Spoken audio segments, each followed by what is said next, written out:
Sumitra YSRTP అధ్యక్షురాలు YS Sharmila మరి కాసేపట్లోనే ఇడుపులపాయలో YS ghat వద్ద ఆమె ప్రత్యేక ప్రార్థనలు కూడా చేయబోతున్నారు. తమ కుమారుడు రాజారెడ్డి ప్రియాతో కలిసి అక్కడ పెళ్లికి సంబంధించినటువంటి మొదటి కార్డును కూడా అక్కడే ఉంచి అక్కడ ఆమె కొంతసేపు ప్రార్థనలు చేస్తారు. తర్వాత కుటుంబ సభ్యులతో కూడా కలవనున్నారు.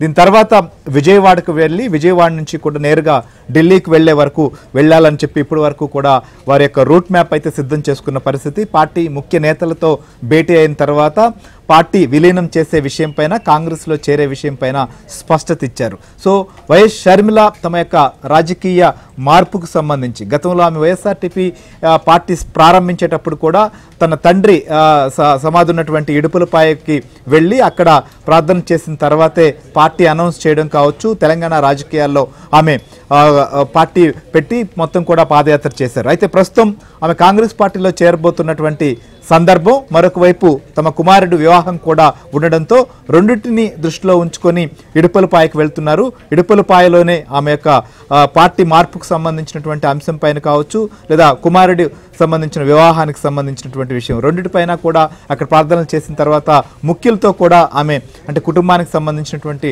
కొంతమంది ముఖ్యులతో కూడా మాట్లాడతారు. ఆమె రాత్రికి కూడా అక్కడే బస్ చేసే విధంగా ఇప్పటి వరకు ప్రణాళిక సిద్ధం చేసుకున్నారు. ఇంకొక వైపు ఆమె దగ్గరకు కొంతమంది వైఎస్ఆర్సీపీ సంబంధించినటువంటి శాసనసభ్యులు కావచ్చు ముఖ్య నేతలు కూడా కలిసే అవకాశం ఉందని చెప్పి ఒకవైపు ప్రచారం జరుగుతుంది. ఇంకొక వైపు రేపు విజయవాడకి వెళితే విజయవాడ నుంచి కూడా ఆమె తాడేపల్లికి వెళ్ళి ఆహ్వాన పత్రిక ఇస్తారా లేకపోతే ఇతర కార్యక్రమాల్లో పాల్గొంటారా, అక్కడి నుంచి ఢిల్లీకి వెళ్తారా అనేది కూడా ప్రస్తుతం చాలా ఆంధ్రప్రదేశ్లో ఉత్కంఠ కలిగిస్తున్నటువంటి అంశం.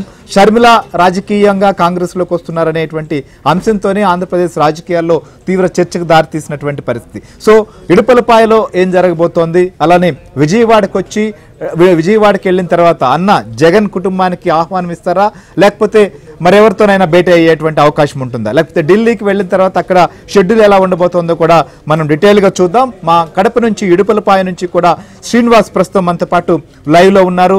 విజయవాడ నుంచి రామారావు మా ఏపీ బ్యూరో చీఫ్ కూడా మనతో పాటు లైవ్లో ఉన్నారు. ఢిల్లీ నుంచి మా ఢిల్లీ బ్యూరో చీఫ్ కృష్ణ మనతో పాటు లైవ్లో ఉన్నారు. శ్రీనివాస్ చెప్పండి, షర్మిల చేరుకున్నారా ఇడుపులపాయకు వచ్చిన తర్వాత అక్కడ మొత్తం ఆ షెడ్యూల్ ఏంటి, ఎవరెవరు కూడా ఆమెని కలిసేందుకు ఇప్పటి వరకు అక్కడికి చేరుకున్నారు? శ్రీహరి వైఎస్ షర్మిల కడప స్పెషల్ ఫ్లైట్లో దిగి రోడ్డు మార్గాన్ని ఇడుపులపాయకు రానున్నారు. మరి కాసేపట్లోనే జస్ట్ దగ్గర సమీపంలో వచ్చారని తెలిసింది. మరి కాసేపట్లోనే ఇడుపులపాయ ఘాట్ వస్తారు. ప్రధానంగా ఇక్కడ ఘాట్లో రావడానికి కారణం ఏంటంటే ఆమె కుమారుడి వివాహ పత్రికలను తీసుకెళ్తున్నారు. ఆల్రెడీ వాళ్ళిద్దరు కూడా కుమారుడు కాబోయే కోడలు ఇద్దరు కూడా మనం ఆల్రెడీ ఇడుపులపాయలో ఉన్నారు, ప్రజెంట్ ఇంట్లో ఉన్నారు. సో వాళ్ళు కూడా ఇక్కడ ఘాట్లోకి వస్తారు. వాళ్ళతో ఆమె అందరూ కలిసి కుటుంబ సభ్యులందరూ కలిసి ఆ కార్డు ఏదైతే ఉందో కాబోయే పెళ్లి పత్రిక ఆ కార్డు ఇక్కడ ఘాట్లో వైఎస్ రాజశేఖర రెడ్డి ఘాట్ ఇక్కడ చూడొచ్చు. వీడియో జర్నలిస్ట్ చూపిస్తున్నాడు వైఎస్ ఘాట్. ఇప్పుడు ఘాట్లో ఉన్నాము. అక్కడ చూపిస్తున్న ఆ సమాధి దగ్గర ఏదైతే ఆ పెళ్లి పత్రిక పెట్టి అక్కడి నుంచి ప్రత్యేక ప్రార్థనలు నిర్వహిస్తారు.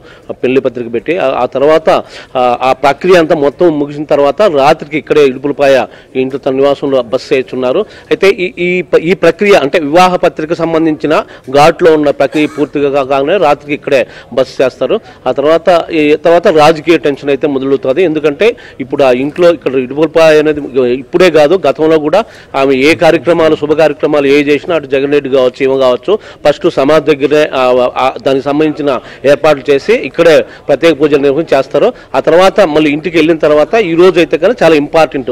అంటే ఇంటికి వెళ్ళిన తర్వాత కొందరు వైసీపీ అంటే రాష్ట్ర వ్యాప్తంగా ఎమ్మెల్యేలు కావచ్చు, ఎవరైతే అసంతృప్తిగా ఉన్నారో వాళ్ళ నాయకులు కావచ్చు ఎమ్మెల్యేలు కావచ్చు కొందరు కలుస్తారు అనేది ప్రచారం అయితే ఉదయం నుంచి ఈరోజు కడప జిల్లాలో చర్చనీయాంశంగా మారింది. అయితే తప్పకుండా కలిసే అవకాశాలు కూడా ఉన్నాయి. ఎందుకంటే ఇడుపులపాయ అనేది మొదటి నుంచి కూడా రాజకీయంగా వాళ్ళు అక్కడే ఎక్కువ చర్చలు జరుపుతూ ఉంటారు ఏ నాయకులని ఎవరితో అయినా కూడా. కాబట్టి నైట్ ఆమె ఇక్కడ ఉంటారు. నైట్ ఎవరైనా వచ్చే వాళ్ళు ఎవరైనా కలుస్తారు అనేది కూడా మనకు నేపథ్యంలో అక్కడ షర్మిల ఎవరిని కలవబోతున్నారు, ఆమె ఎవరెవరిని కలిసే అవకాశం ఉంది, లేదా ఆమె ఎవరిని అక్కడ నాయకులు కావచ్చు వస్తారని ప్రత్యేక నిఘా కూడా పెట్టినట్లుగా తెలుస్తోంది. ఏంటి షర్మిల అక్కడికి రావడం కావచ్చు లేదా ఆమె కాంగ్రెస్ పార్టీలో చేరుతున్నారని తెలిసిన తర్వాత నిఘా ఎందుకు పెట్టాల్సి వచ్చింది? అంటే ఎవరైనా కుటుంబ సభ్యులు కాకుండా ఇతర నాయకులు రాబోతున్నారనేటువంటి దాంతోనా, లేకపోతే ఎందుకు అక్కడ నిఘా కూడా పెట్టినట్లుగా తెలుస్తుంది? నిఘాకు సంబంధించిన డీటెయిల్స్ ఏంటి? పక్కగా మనకున్న ఇన్ఫర్మేషన్ అంటే ఇప్పుడు జరుగుతున్న రాజకీయ పరిణామాల నేపథ్యంలో అసంతృప్తులు ఎమ్మెల్యేలు బయటకు రావడం, ఎవరైతే వైసీపీ నుండి బయటకు వస్తారో చిన్న స్థాయి నాయకులు కానించి ఎమ్మెల్యే వరకు చాలా మంది ఆమెను కలిసే అవకాశాలు మెండుగా కనబడతాయి. ఎందుకంటే ఆమె వర్గీయులు మనకు చెప్పడం జరిగింది, తప్పకుండా పలాని వాళ్ళు వస్తారు, కొందరు వస్తారు అని చెప్పి. ఎవరైతే ఇప్పుడు అసంతృప్తికి గురై ఉండారో మొత్తం ఎవరైతే వైసీపీ ఎమ్మెల్యేలు కావచ్చు, నాయకులు కావచ్చు, ఇప్పుడు కూడా మనం యుడుపులపాయలో ప్రస్తుతం ఉన్నాం, కానీ ఎవరు వైసీపీకి చెందిన వారైతే మనకు ఇంకా కనిపించలేదు. అయితే ఎక్కువ మంది ఇక్కడ మనకు ఉన్న కాంగ్రెస్ వాళ్ళంతా చూడొచ్చు ఒకసారి. కాంగ్రెస్ వాళ్ళందరూ కూడా కాంగ్రెస్ పార్టీకి చెందిన వాళ్ళందరూ కూడా ఇక్కడ పులివెందుల ప్రాంతానికి చెందిన వారు, కాంగ్రెస్ వాళ్ళు మాత్రం ఇక్కడ చేరుకున్నారు. కాంగ్రెస్కు చెందిన వారు మాత్రమే ఆ నాయకత్వం, ద్వితీయ స్థాయి నాయకులంతా కూడా ఇక్కడ చేరుకున్నారు. అయితే దీన్ని మీరు అన్నట్టుగా ప్రధానంగా ఈరోజు రాత్రికి ఎందుకు వాళ్ళు నిఘా పెట్టారంటే, నిఘా పెట్టినట్టు మనకు సమాచారం ఉంది. ఎందుకంటే ఈరోజు రాత్రికి ఏ ఎమ్మెల్యేలు ఎవరైతే వస్తారో, అసంతృప్తికి గురైన వాళ్ళు వైసీపీ వాళ్ళు ఎవరైతే వస్తారో గ్యారంటీగా వస్తారు అనేది, వస్తారేమో, ఏ ఎమ్మెల్యేలు వస్తారు, ఏ నాయకులు వస్తారు, పులివెందుల్లో కూడా స్థానిక నేతలు ఏమైనా కలుస్తారా, ఇవంతా కూడా మొత్తం నిఘా పెట్టినట్టు మనకు తెలుస్తుంది. వైసీపీ అధిష్టానం ఆదేశాల మేరకు కొందరు ఇక్కడ ఈ రాత్రికి, ముఖ్యంగా ఇప్పుడు డే టైంలో కాకపోయినా నైట్కి ఉన్న బస్సు చేస్తారు కాబట్టి ఎవరెవరు వస్తారు ఒకసారి చూడండి అనే విధంగా వైసీపీ పెద్దలు మనకు చెప్పినట్టు సమాచారం ఉంది. వాళ్ళ ఆదేశాల మేరకే తప్పకుండా రాత్రికి ఎవరు కలుస్తారనేది కూడా నిఘా పెడతారు. అయితే ఎంత నిఘా పెట్టినప్పటికీ షర్మిలమ్మ అయితే ఎవరైతే ఆమెకు ముందు టచ్లో ఉన్నారో వాళ్ళందరూ కూడా తప్పకుండా రాత్రికి కలిసే అవకాశాలు ఉన్నాయి. వాళ్ళతో కూడా చర్చలు జరిపి ఆ తర్వాత నిర్ణయాలు ఏంటి అనేది తర్వాత ఇక్కడ ఈ రోజు రాత్రికే నిర్ణయాలు తీసుకున్నారు.